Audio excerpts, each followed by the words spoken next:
YouTube पे motion graphics के inspiration ढूंढते समय मुझे एप्पल के लिक्विड एनिमेशन का वीडियो दिखा। माना उन्होंने इस वीडियो को अपलोड करके 3 महीने हो चुके हैं, पर ये आज भी ट्रेंडिंग में है।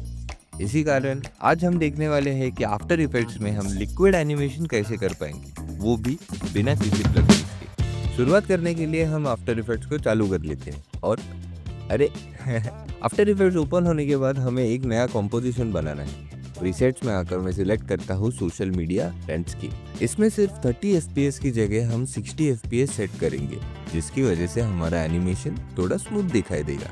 कॉम्पोजिशन बनाने के बाद मैं शेप लेयर को डबल क्लिक करूंगा बैकग्राउंड के लिए। थोड़े और एडजस्टमेंट्स करने के बाद मैंने एक टेम्पररी ग्रिड बना दी है, जिसपे हम अब लिक्विड एनिमेशन बनाना चालू कर सकते हैं। फिलहाल के लिए मैं इन लेयर्स के शाई वाले बटन पर क्लिक करके इन्हें टाइमलाइन से हाइड कर देता हूँ। अभी हम शुरुआत करेंगे लिक्विड एनिमेशन के साथ। टूलबॉक्स में से हम राउंडेड रेक्टेंगल टूल पर डबल क्लिक करके एक रेक्टेंगल अपने कॉम्पोजिशन में ऐड कर लेते हैं। एंटर प्रेस करके इस लेयर को हम रीनेम करते हैं बेस। इस लेयर के प्रॉपर्टीज को ओपन करके हम आएंगे रेक्टेंगल 1, उसमें से रेक्टेंगल पाथ 1 और साइज के वैल्यूज को कम करने से हम हमारे कॉम्पोजिशन में बनाए शेप को एडजस्ट कर सकते हैं। फिर मैं इसके राउंडनेस को भी एडजस्ट कर लेता हूँ। 130 की वैल्यू सेट करने पे हमारा एज अब स्मूथ हो चुका है। आपका फर्स्ट स्टेप अब हो गया है कंप्लीट। एप्पल के वीडियो को अगर हम ध्यान से देखेंगे तो हमें नजर आएगा कि उन्होंने इस बबल में रिम लाइट ऐड किए हुए हैं। अपने शेप्स पे लाइट ऐड करने के लिए मैं हमारे बेस लेयर को डुप्लीकेट कर लेता हूँ और इसे नाम देता हूँ एज लाइटिंग। रीनेम करने के बाद सबसे पहले हम पिक व्हिप की मदद लेकर हमारे बेस लेयर के साथ पेरेंट कर देते हैं। इसकी वजह से हमारी ये लेयर अब बेस लेयर को फॉलो करेगी। फिलहाल के लिए मैं बेस लेयर की आंख को बंद कर देता हूँ, उसे टाइमलाइन से हाइड करने के लिए, और हम फोकस करते हैं अब लाइटिंग पे। इस लेयर को सिलेक्ट करके मैं आता हूँ फिल पर और ब्लैक कलर को सिलेक्ट करके ओके कर देता हूँ। अभी मैं इफेक्ट्स के पैनल में आकर सर्च करूंगा लाइट स्वीप। इसी इफेक्ट की मदद लेकर हम अपने शेप पर लाइट्स ऐड करने वाले हैं। इसे मैं डबल क्लिक करके ऐड करता हूँ अपने एज लाइटिंग के लेयर पर। सबसे पहले हमें चाहिए कि ये लाइट हमारे शेप के सेंटर को फॉलो करे, और ये करने के लिए हमें इस इफेक्ट के सेंटर के टेक्स्ट को डबल क्लिक करना होगा, उसे टाइमलाइन में ओपन करने के लिए। हमारे बेस लेयर की पोजीशन प्रॉपर्टी को ओपन करता हूँ मैं अपने कीबोर्ड पे P प्रेस करके। अभी हम सेंटर के पिक व्हिप को उठा के पेरेंट करने वाले हैं बेस लेयर के पोजीशन प्रॉपर्टी के साथ। इसकी वजह से हमारी लाइट अपने शेप के एजेस पर दिखाई देगी। उसी तरह हम इसके रेक्टेंगल प्रॉपर्टीज को ओपन करके साइज और राउंडनेस के प्रॉपर्टीज को भी अपने बेस लेयर के प्रॉपर्टीज के साथ पेरेंट कर लेते हैं। फाइनली अब हम पूरी लेयर को पेरेंट कर देते हैं अपने बेस लेयर के साथ। अब इफेक्ट्स के टैब में इसकी थोड़ी सेटिंग्स एडजस्ट कर लेता हूँ। आपकी स्क्रीन पर दिखाई देगी कि मैंने क्या सेटिंग सेट की हुई है। आप इसे कॉपी कर सकते हैं या फिर आप चेंजेस भी कर सकते हैं। लाइट स्वीप की इफेक्ट पर मैं राइट क्लिक करके इस इफेक्ट को करता हूँ डुप्लीकेट करने की वजह से हमें अब शेप के दोनों साइड पर लाइट दिखाई देने चालू हो जाएंगे। दूसरे साइड को लाइट दिखाने के लिए आपको सिर्फ एंगल को चेंज करना पड़ेगा। ये है मेरी फाइनल सेटिंग्स। अब इस लेयर के ब्लेंडिंग मोड को सिलेक्ट करके नॉर्मल से लेकर आता हूँ मैं ऐड पर। अभी हमें एकदम लाइट एज की लाइट दिखाई देनी चालू हो गई है। इसे हम एनिमेट करेंगे शेप के चारों ओर घूमने के लिए, पर हम ये लास्ट में देखेंगे। वापस अगर हम एप्पल के एनिमेशन को देखें तो हमें दिखाई देगा कि उन्होंने उस बबल के शेप के अंदर एक हल्की शैडो भी ऐड की हुई है। चलो अब हम इसे बना लेते हैं अपने प्रोजेक्ट में। शैडो को बनाने के लिए आपको एज लाइट के लेयर को डुप्लीकेट करना पड़ेगा। रीनेम करके मैं इस लेयर को नाम देता हूँ एज शैडो और इफेक्ट्स के पैनल में से दोनों इफेक्ट्स को डिलीट कर देता हूँ। फिर मैं फिल के प्रॉपर्टी को बंद कर देता हूँ और स्ट्रोक के प्रॉपर्टी को ओपन करके थोड़ा डार्क वाला कलर सिलेक्ट कर लेता हूँ। अपनी स्ट्रोक की वैल्यू को भी 10 सेट कर देता हूँ। इफेक्ट्स के पैनल में आकर मैं सर्च करता हूँ फास्ट बॉक्स ब्लर और इस इफेक्ट को डबल क्लिक करके मैं अप्लाई करता हूँ अपने लेयर पर।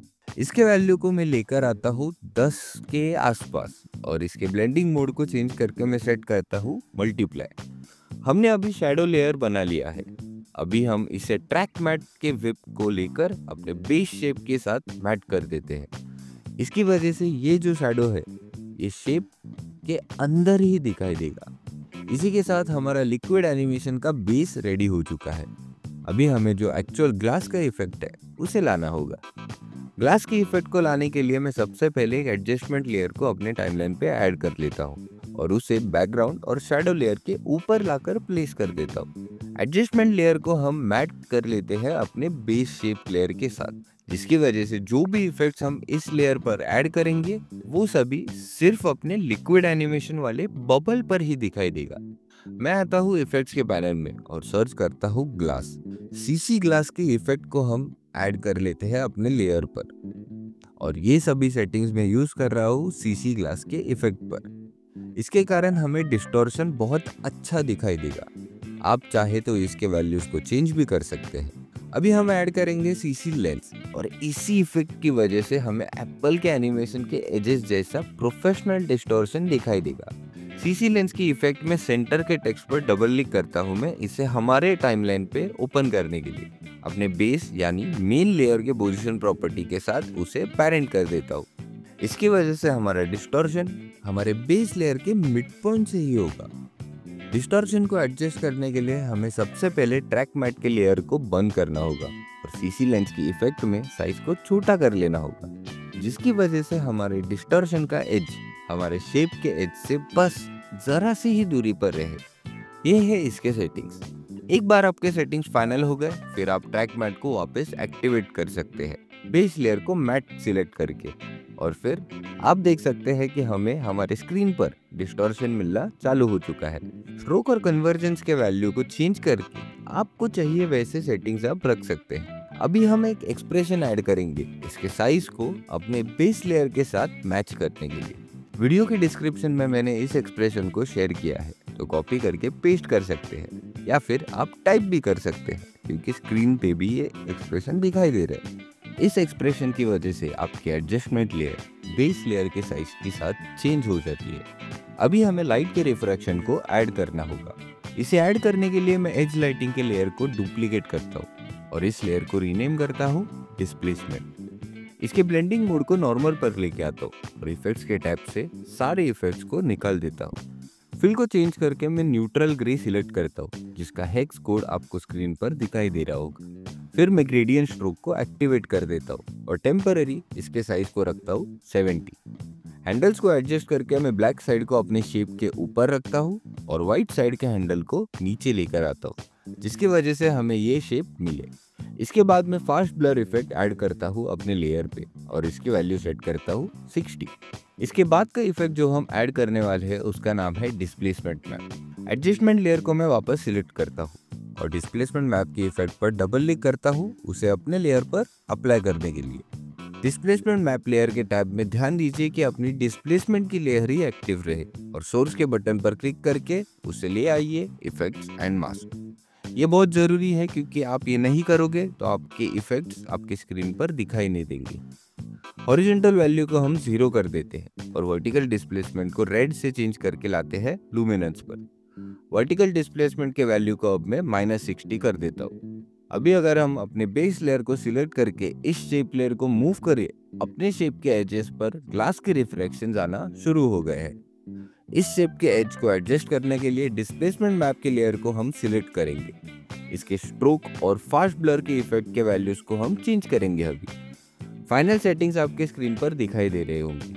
इन सेटिंग्स को अप्लाई करके हमें ये इफेक्ट मिलना शुरू हो चुका है। फाइनली हम अब ऐड करेंगे ट्रांसफॉर्म इफेक्ट अपने एडजस्टमेंट लेयर पर एक हल्का जूम ऐड करने के लिए। इसके एंकर पॉइंट के टेक्स्ट पर डबल क्लिक करके हम इसे टाइमलाइन पर ओपन कर देते हैं। अभी हमें इसके एंकर पॉइंट और पोजीशन प्रॉपर्टीज को पेरेंट करना होगा अपने बेस लेयर के साथ। मैं बेस लेयर को सिलेक्ट करता हूँ और अपने कीबोर्ड पर P प्रेस करता हूँ। इसकी वजह से ट्रांसफॉर्म के प्रॉपर्टीज अपने शेप के मूवमेंट को फॉलो कर पाएंगे। अभी मैं अगर स्केल की वैल्यू बढ़ा देता हूँ तो हमें एक हल्का जूम इफेक्ट दिखाई देना चालू हो जाएगा। इन्हीं फाइनल टचेस की वजह से इस एनिमेशन में जान आती है। आप इसी लेयर में गॉसियन ब्लर को ऐड करके इसे थोड़ा और ब्लर भी कर सकते हैं, पर मुझे ये क्लीन ग्लास इफेक्ट बहुत अच्छा दिखाई दे रहा है। वीडियो की शुरुआत में मैंने कहा था कि हम इसके लाइट्स को एनिमेट करने वाले थे। एज लाइटिंग के लेयर को सिलेक्ट करके मैं दोनों लाइट स्वीप्स के डायरेक्शन वाले की फ्रेम एक्टिवेट कर देता हूँ। अब टाइमलाइन में इसे लेयर पर मैं यू प्रेस करके दोनों की फ्रेम्स को फर्स्ट फ्रेम पे लाकर रख देता हूँ इस वीडियो के।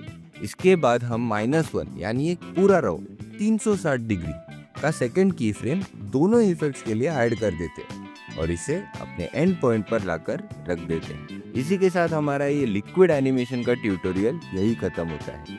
आप अगर इस वीडियो को पहली बार देख रहे हैं या आप हमारे चैनल पर वापस आ रहे हैं तो सब्सक्राइब कर लीजिए, आप वापस आने ही वाले हैं। और ज़रूर इस वीडियो को लाइक करना ना भूलिए। मिलते हैं अगले वीडियो में।